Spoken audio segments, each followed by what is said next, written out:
जय श्री कृष्ण। कलयुग में भक्ति का प्रचार बढ़ रहा है, ये आप सब लोग देख रहे हो। जहाँ देखो मंदिरों में भीड़, जहाँ देखो लंगर लगाने की भीड़, जहाँ देखो भी हमारे गणपति बप्पा आने वाले हैं, गणपति जी की भीड़, जहाँ देखो कथा कीर्तनों में भीड़, और जहाँ देखो वहाँ पर एक दान पुण्य की होड़ लगी चली आ रही है। कहीं खुशी का विषय भी है और कहीं विचारणीय बिंदु भी है। भक्ति हमारे जीवन में एक भावपूर्ण होती है, उस भक्ति का बहुत कम प्रभाव है। भावपूर्ण भक्ति बिरले किसी व्यक्ति के पास होती है जो अपनी भावना से, प्रभु को समर्पण भाव से, श्रद्धा से जो भक्ति रखता है वो सर्वोत्तम भक्ति होती है। लेकिन हम जो भीड़ देख रहे हैं और जो भक्ति का प्रभाव देख रहे हैं वो अन्य तीन प्रकार की भक्ति उसमें और है। एक तो है भय की भक्ति। भय किससे है? आदमी जब कुछ गलत काम करने लगता है तो उसे भय लगता है कि मैंने इतने गलत काम किए, आखिर मुझे भगवान को जवाब देना है, या अगर मेरी भक्ति या मेरी चोरी पकड़ी गई तो मुझे जीवन में क्या होगा। तो चलो कुछ भक्ति में, कुछ दान में, कुछ सेवा में अपना भाव निकालें, तो क्या हो गई वो भय की भक्ति। यद्यपि भय की भक्ति भी हमें कल्याणकारी है, किंतु उतनी कल्याणकारी नहीं है जितनी भाव की भक्ति होती है। इसके अलावा हमारी पहली भाव की भक्ति, दूसरी भय की भक्ति, और तीसरी होती है हमारी देखा देखी भक्ति। पड़ोसी लोगों ने नित्य प्रति पूजा करना जाना शुरू किया, गिरिराज जी की परिक्रमा शुरू की, या सालासर जी या अन्य किसी धार्मिक पवित्र दिव्य स्थानों पर जाना शुरू किया। उनके भाग्य, उनके कर्म और उनके विवेकशीलता के कारण और प्रभु का आशीर्वाद के कारण, ये तो जरूरी है, उनकी उन्नति होने लगी। तो पड़ोसी अन्य लोगों ने देखा कि भाई जब से ये जाने लगे तीर्थ यात्रा पर, दान पुण्य पूजा पाठ करने लगे, तो इनके घर में पैसा बढ़ रहा है, चलो हम भी वही अनुसरण करते हैं। वो देखा देखी भक्ति होती है।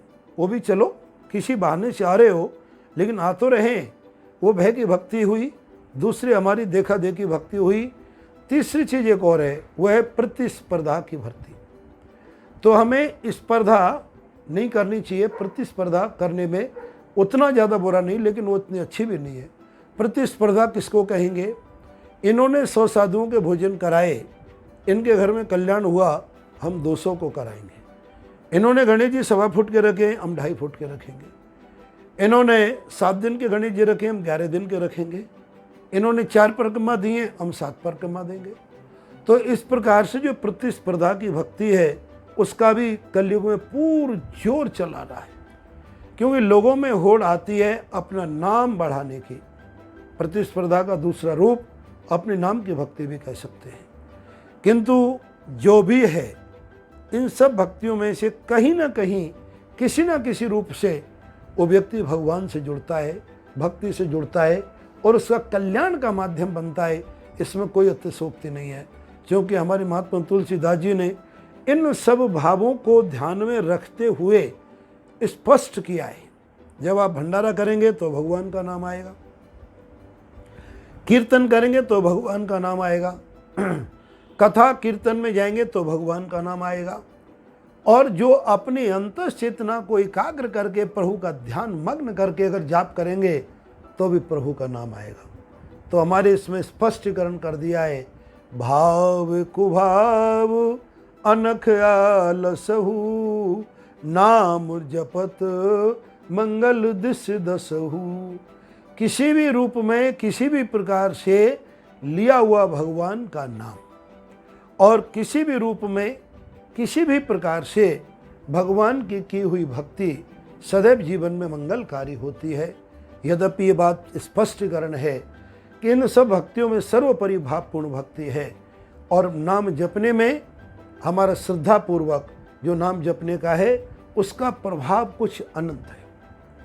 जैसा हमारे बड़े मनीषियों ने, बड़े ऋषियों ने हमें समझाने का प्रयत्न किया है और हमसे कहा है कि राम राम सब कोई कहे, दशरथ कहे न कोय, एक बार दशरथ कहे तो कोटि यज्ञ फल होए। यहाँ पर देखिए कि राम राम सब कोई कहे और दशरथ कहे न कोय। इस कवित्व का दोहा का अर्थ भगवान श्री राम के पिता दशरथ जी से नहीं है। यहाँ पर भाव ये कि राम राम सब कोई करे, जरा चोट, अरे राम राम चोट लग गई, किसी के एक्सीडेंट, अरे राम राम देखो क्या हुआ, किसी का गहरा पानी, अरे राम राम कितना गहरा पानी हो रहा है, किसी ने किसी की बुराई करे, राम राम कितना घोर कलयुग हो रहा है। तो राम राम तो अनेक जगह पर हमने प्रयोग किया और अनेक जगह भगवान कृष्ण का नाम लिया, उनका प्रभाव जरूर हमारे जीवन में, किंतु एक सीमित मात्रा में। और दशरथ कहे न कोई, इसका अर्थ क्या है कि 5 कर्मेंद्रिय 5 ज्ञानेंद्रिय, इन सबको हम एक मुट्ठी में बंद करके एक प्रभु के चरणों में तल्लीन होकर के एक बार भी अगर हमारे मुख से भगवान का श्री नाम निकलेगा तो क्या होगा, कोट यज्ञ फल होए, करोड़ों यज्ञों का फल प्राप्त होता है। अंत में कहा है, कृष्ण कृष्ण सब कोई कहे, कृष्ण कृष्ण सब कोई कहे, ठग ठाकुर और चोर, बिना प्रेम रीजे नहीं नटवर नंद किशोर।